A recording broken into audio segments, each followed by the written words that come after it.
So I hate to point out some inconsistency here, but when there was 5 people and 1 person, I thought we agreed that in principle, pulling the lever is a different moral act rather than allowing things to run their course.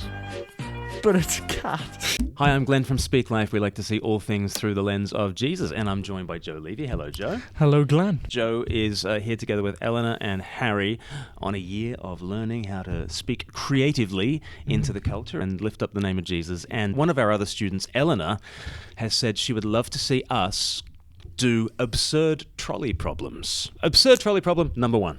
Oh, no. Sorry. People's lives are at stake. Come on. Oh, no. A trolley is heading towards 5 people. You can pull the lever to divert it to the other track, killing 1 person instead. What do you do?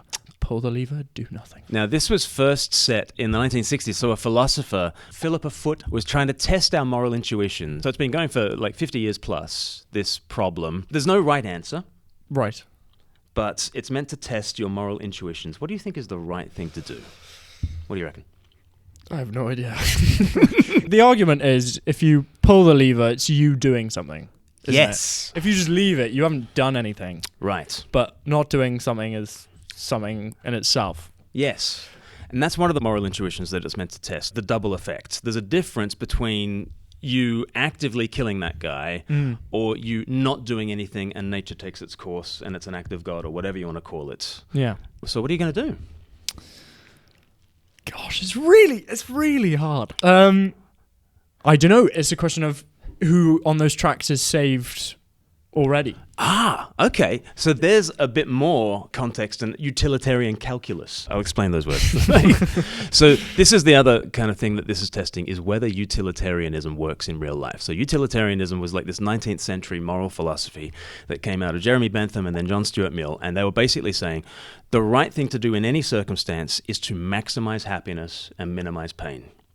And as long as you're maximizing happiness, they called it utils. So imagine a chocolate fudge brownie gives you like 10 utils, and a holiday on a paradise island gives you 100 utils, and painful dental surgery gives you negative 25 utils. And they would imagine that you could do that for all of life, and then the right course of action is always you maximize the happy utils, you minimize the negative utils. And so for a pure utilitarian, they would say you actively kill the 1 guy and you let the 5 live because it's the greatest happiness of the greatest number. But it butts up against our moral intuitions, such as how do you know aspects of their lives? Like if some of them are saved, well, okay, well, they get heaven. And if some of them aren't, well, they don't. And that would massively impact on the calculation. And then another thing is, you just don't know what will happen. The problem sets it up as though definitely that trolley is going to crash into those 5 people. But in real life, well, you don't know that. Everything's up for grabs all the time, and you don't have a God's eye view of the situation. Whereas utilitarianism and this problem assumes that you're in a God's eye perspective, and that whether you switch the tracks or not, you're the one in charge. It actually puts you in the position of God. And I think one of the things the trolley problem shows us is we should be glad that we're not God. You know? So with all that in mind, what are you going to do? Are you going to pull the lever or do nothing? We've got to come to a decision. Or I'm going to do nothing. I think you're right. I'm going to do nothing. Because I can't actively take someone's life. Right. Why not? Because it's your doing, isn't it? You're playing God. When in this, you've come to a situation, there's that option that those 5 people are going to die, but you're the person who's got to change it. When if you leave, whatever happens, happens. Like they do in the BBC when they film those nature programs. They don't get involved. They let nature play itself out. They don't play God in that situation. I agree. And let's do nothing, because there's also that little thing called thou shalt not kill. Yeah. But we trust God that he can do something. So we're going to do nothing and pray. Yeah. Dear God, please save those 5 people. Really? Splat. That's shocking. 27% of people agree with us.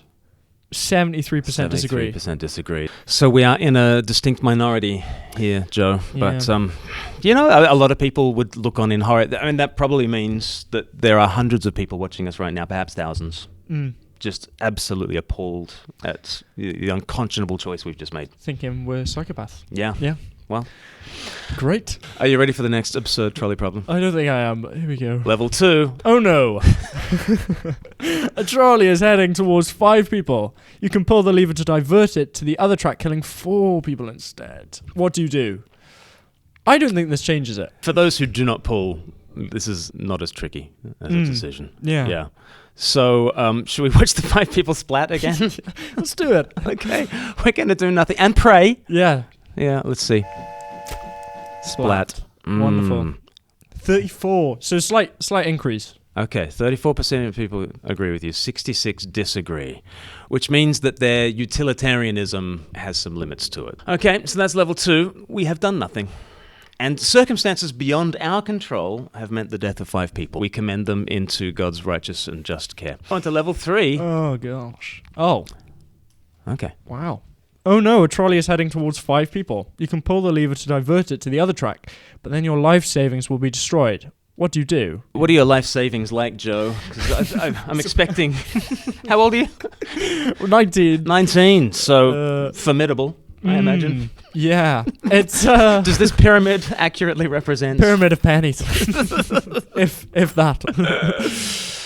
I mean, there's no debate. I think we can agree that we pull the lever and destroy our life savings and save 5 people's lives. Splat, go our life savings. Oh, wow. Whoa! 40% would... 40%! That is shocking. Would value 5 lives as less than their own life savings. I mean, that's staggering. That's really 4 out of 10 people would go, yeah, I'd kill 5 people. 6 million people have done this problem. So what does that mean? 2 million have said, sure. Wow. Like, kill the 5 people. Goodness me. Level 4. Oh no, a trolley is heading towards 5 people. Here we go. This is where we look heroic, Glenn. You can pull the lever to divert it to the other track, sacrificing yourself instead. What do you do? At this point, I pull the lever. And this is what would change level 1 as well. Like if the guy at level 1 said, I will sacrifice myself for the greater good. At that stage, if there's a willing sacrifice... Then you pull the lever, don't you? I think I would pull the lever. So now what I would do in actuality at this point might be a different matter, but I know what the right answer is. And now let's see how many people would pull the lever. So we go splat. Oh, 39. Wow. We're in the minority. 61%. 61%. Well, that would be awful though. You got to think about how you feel afterwards. Yeah. And you just feel awful. Surely. And yet, 61%. So out of the nearly 6 million people who've done it, around 4 million will be like, yeah. Christ-like heroism is, like, at the end of the day, there was one guy who did it for us. Even Peter is kind of saving his own skin. So Peter, the night before Jesus dies, says, even if everyone falls away, I will never fall away from you. So he probably would have said, yeah, pull the lever, I'll take it. When the heat was turned up on Peter, he ran. Yeah. So, level 5. Okay. Oh no! A trolley is heading towards 5 people. You can pull the lever to divert it to the other track, but then the original copy of the Mona Lisa will be destroyed. What do you do, Glenn? I have never cared for the Mona Lisa. Yeah, I'm one of the overrated. I mean, it took him 40 years, but like, right? It's not. Yeah. Like a picture does. What would the Leonardo same. do? Yeah. I mean, he would happily have it destroyed. Sure. Exactly. Okay, pull the lever. 100%. See you later. 76. Okay, we're back in. I think, is that the first time we're in the majority? I think it's one of the first times. All right, level 6. Oh no. A trolley is heading towards a rich man. Ooh. Okay. The rich man offers you £500,000 to pull the lever, which would divert the trolley and kill someone else. What do you do? So can we be bribed into making this choice? Do you even trust him? Exactly. Wouldn't you say? Anyone would be like, yeah, oh no, I do. I got 500,000. Sure. So we're going to do nothing, mainly because we don't trust him. Not because of moral decisions, but because we don't think he'll pay up. All right, we do nothing. Splat. Sorry, It's rich gotta guy. be. Oh no. Oh. This is interesting. A trolley is heading towards 5 lobsters. Yeah. You can pull the lever to divert it to the other track, running over a cat instead. What do you do? I know what I'd do. Bye-bye lobsters. No? Really? Yeah, bye. No, but please don't let me... I'm not really a fan of cats or dogs. Yeah. So I would happily pull the lever. Sorry for any cat lovers. Yeah, there might be a few of them. They're just so annoying. Right. But That lobsters, they're just so cuddly and quaint. Well, you can eat them. Well, yeah, after yeah. You can take the 5 lobsters and... Right, so you've got 5 so days let them of be, meals there. so haven't let you? them be killed, and then you can eat them, and you can, pat like- the kitty later. They're not being killed, they're being shredded, like. So you wouldn't... Ah, I okay. don't think they'd be eatable afterwards. Is there any bisque on the wheels just to kind of... Okay. Or hygienic. When with a cat, like... I'm not going to use Joe, I a hate cat. to point out some inconsistency here, but when there was 5 people and 1 person, I thought we agreed that in principle, pulling the lever is a different moral act rather than allowing things to run their course. But it's a cat. You're going to kill the cat. I'm going to kill the cat. All right. Be it on your own head. Okay. No we're good. one's going to be with me on this. Here we go. Pull the lever. Sorry, kitty. Splat. 15% of people agree with you. You're in the biggest minority ever. 85%. What do you mean, wow? What have lobsters done? What's wrong with lobsters? Yeah, exactly. 5 of What them. have lobsters ever done? Yeah. Level 8. Ooh. Oh no! A trolley is heading towards 5 people who are sleeping and won't feel pain. You can pull the lever to divert it to the other track, running over someone who is wide awake instead. What do you do? Well, we do nothing, right? It's the exact same as the first we one. do isn't nothing. it? Splat. And Ooh, very evenly split. 49% of people agree with you. Okay, so that shows that people are very attuned to this utilitarian instinct, which is to maximize pleasure and minimize pain. Yeah. And they're like, well, as long as they don't feel it, maybe it's not as bad as in level 1. It seems to me not the way that we should operate. Like the maximization of pleasure and the minimization of pain ends up leading to some really non-intuitive results, such as euthanasia, for instance. Someone could have 2 years of really struggling with their cancer, or you could just put them to sleep, as it were. And increasing numbers of people just say, well, put them to sleep because there can be no redemptive value to pain. Whereas as Christians, we kind of sign up for going the way of the cross. And that can be constructive and come out the other side. But nowadays, people don't really think that there's a place for suffering. And so we want to eliminate all suffering. And therefore, you eliminate sufferers as well. Oh no! A trolley is heading towards 5 people who tied themselves to the track. You can pull the lever to divert to the other track, killing 1 person who accidentally tripped onto the track instead.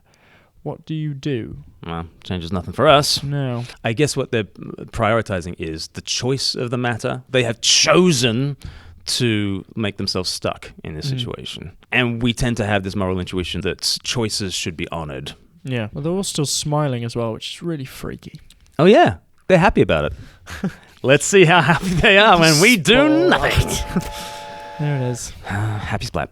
79% of people agree with us. Yeah, so choice is massively important for people, isn't it? Level 10. Mercy. Gosh.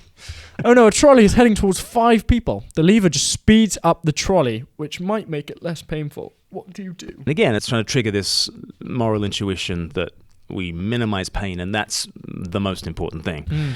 But given that we are men of principle, Joe, are we not? We're not going to change our mind, We're not are going we? to change our mind, which might make it less painful as well.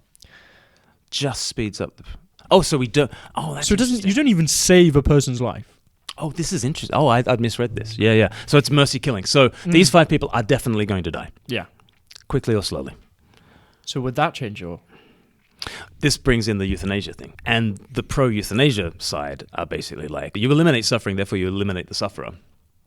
Quickly, swiftly, painlessly. Whereas I don't agree with that. And so I'm not going to be a part of the death of these people. Now, medically, I do think there are situations in which, as an unintended consequence of giving them extra morphine for their pain, it might put them to sleep, it might hasten their end. But that is not the reason I'm injecting them with this particular drug. There's a difference between injecting them with a drug with the intention of killing somebody and injecting someone with pain medication, for instance, that might, as a double effect, as an unintended consequence, end up speeding on their demise. But I think in this instance, I'm going to do nothing. What do you reckon? Do nothing. Do nothing. All right. Sorry, guys. Oh, wow. 29. Yeah. I thought we'd be in quite a minority there. Yeah. If it might make something less painful, people want to do it these days. Oh no! A trolley is heading towards one guy. You can pull the lever to divert it to the other track, but then the Amazon package will be late. Okay. Okay, we're going to pull the lever. Let's guess how many people are going to do nothing. Solid 40%. I think 20% would do nothing, but let's see. 20%, bang on. Yeah, okay. Oh no! A trolley is heading towards your best friend. Wow. You can pull the lever to divert it to the other track, killing 5 strangers instead. What do you do? Wow. It is the same. But it's bringing in what utilitarianism always excludes from its calculation. Utilitarianism just treats you like an atomized individual and you have the same rights as every other individual. And you're not meant to think about, are they a close relation or are they a lobster as opposed to a cat? It just says everybody is worth the same and you just do the calculus. Whereas this is far more what life is like. There are people you can help who you know and there are people who you can help who you don't know. I do nothing. Yeah. Some friend Sorry. you are. Some friend you are. We're going to do nothing? We're going to do nothing. Wow. Okay, 28% agree with us. There's still hope in humanity. Goodness People me. care. Slightly. Yeah. This is very macabre, this whole thing. Oh. Okay. Oh no! A trolley is heading towards 5 people. You can pull the lever to divert it to the other track, killing 1 person instead. At least, that's what you think is happening. You forget your glasses and can't see. Can't see that well. What do you do? I love this, because this is actually much more like what real life is. Because the problem with the trolley problem is that it puts you in the place of gods, whereas actually in real life we don't really know what's going on. We certainly don't know the future, and we certainly can't say for certain what's going to happen because of any one of our choices. So actually the can't see thing should be baked into the trolley problem from the beginning. It doesn't change our answer from level 1, does it? Because we're just going to do nothing. And it's probably nicer not to be able to see the splash. So if we do nothing, You probably feel it. 47% of people agree with you, which is a lot more than in level 1. Not knowing makes it better. Yeah. Oh no! A trolley is heading towards one of your first cousins. This is slightly easier than the other ones. You can pull the Will they be watching? I hope not. You can pull the lever to divert it to the other track, killing 3 of your second cousins instead. I mean, we're going to do nothing, aren't we? Yeah. Yeah. We're really boring. Because, no, we are people of principle. That's right. Boring. And splat 57% away they go. of people agree with you, probably because no one knows what a first or second cousin is. Oh, this is very COVID related. Oh no! A trolley is heading towards 5 elderly people. You can pull the lever to divert it in the other track, running over a baby instead. What would you do? I say it's COVID related because Lord Jonathan Sumption made the argument that lockdown was illegitimate because it prized the elderly over the young. Because the young were not really vulnerable to COVID, but we shut down society on behalf of the elderly. And speaking as a retiree, he said, I think the lives of young people are more valuable than the lives of elderly people. And he got into such hot water for just saying that. I don't think we're equal, is what he said. And I was like, how dare you? Which goes to show how Christianity has embedded this idea of equality in us very, very deeply. So we are doing nothing. 100% and doing nothing. sorry, old people. It's 100%. What does the survey say? 76%. 24. Wow. Oh no! A trolley is barreling towards 5 identical clones of you. You can pull the lever to divert it to the other track, sacrificing yourself instead. What do you do? That's really weird. How these clones come about. What are the ethics of cloning? But you do have the option of doing the self-sacrificial thing and saving lives. I mean, these clones are fully human, we're saying. Are they made in the image of God, or are they just like Alexa?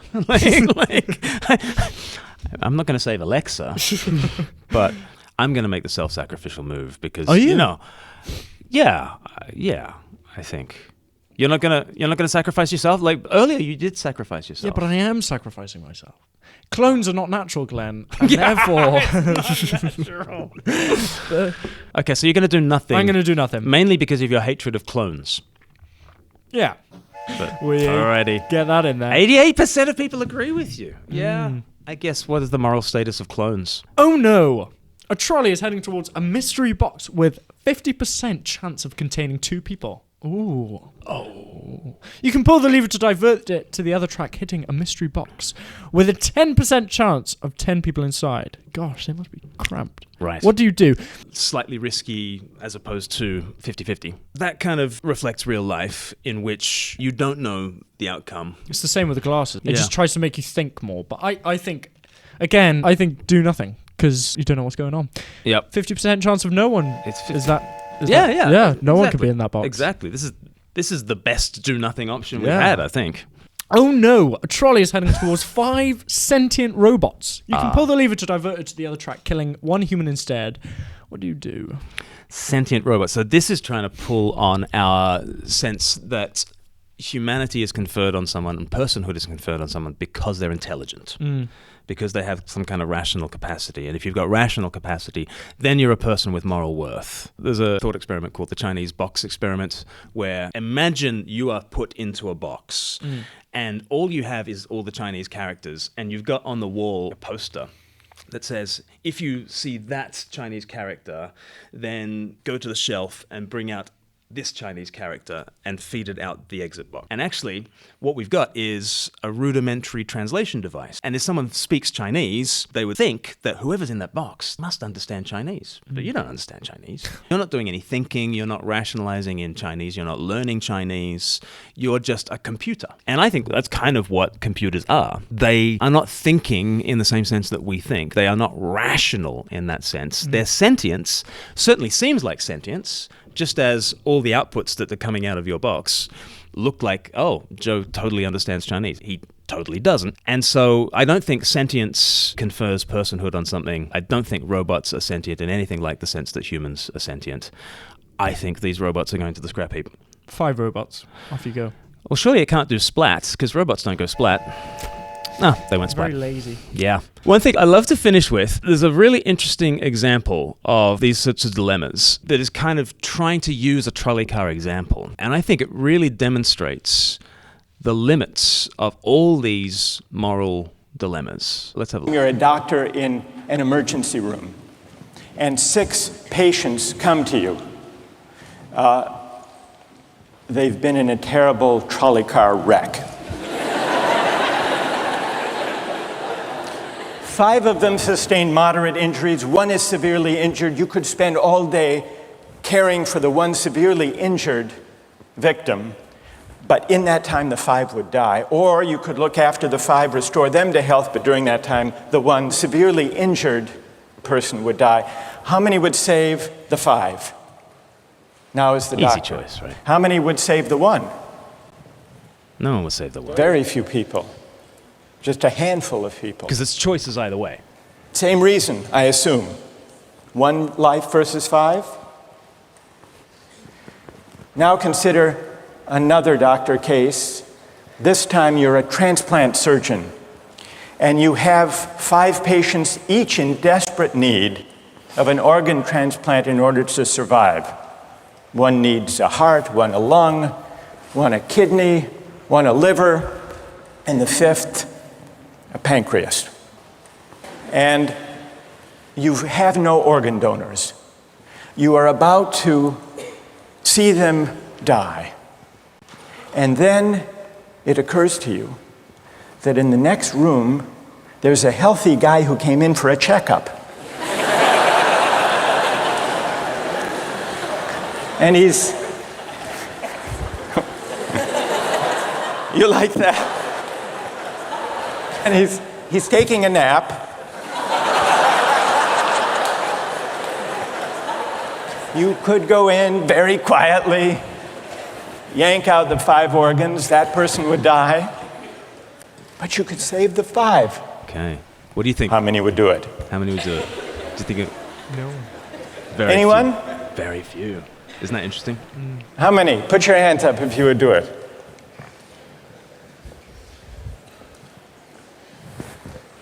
Anyone in the balcony? No one wants to. You would? Everyone was so blithely. Be careful, don't lean over. It's just switching. What? How many wouldn't? All right. Everyone wouldn't. What do you say? Speak up This in the guy's balcony. great, You who would yank out the organs. Why? I'd actually like to explore a slightly alternate possibility of just taking the one of the 5 who needs an organ who dies first, and using their 4 healthy organs to save the other 4. Boom! That's a pretty good idea. It's a round of applause. That's a great idea, What's he going to do? except for the fact Yes. that you just wrecked the philosophical point. I love that because all these moral dilemmas are kind of these tiny little worlds that are tightly controlled and no one is allowed to come up with options.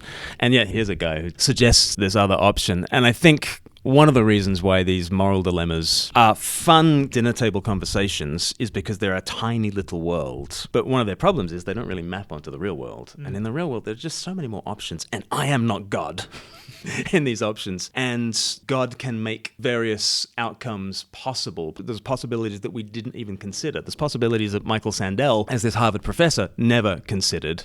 And yet it can provide solutions to the trolley car. So I think we're actually vindicated in not pulling the lever. Yeah. Because when those guys were told that it was an organ transplant situation, none of them in that case actually wanted to pull the lever, did they? We did just kill about 100 people.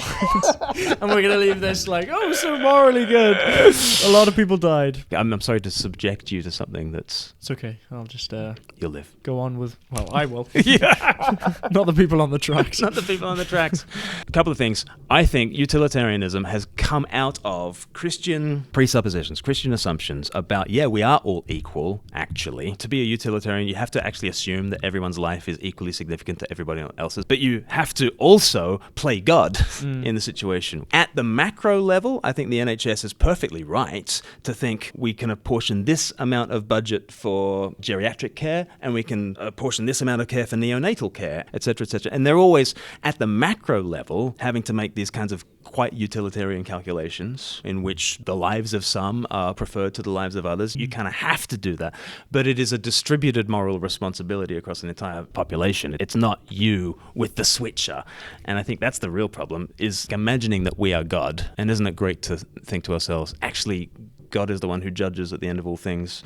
And actually, we are not responsible for the deaths of all these people. But God can sort it out in the end. Anyway, Joe, thanks for playing the trolley game with me. Oh, thanks, Glenn, for traumatizing me. Yeah, it was fun. It was fun to have fun time, game playing time. Speak life. About death and... That's what this year out is all about. It's all about, and the death of kittens. If you want more content like this, why don't you hit subscribe and smash that bell. Smash it till it goes splat. See you later. Bye.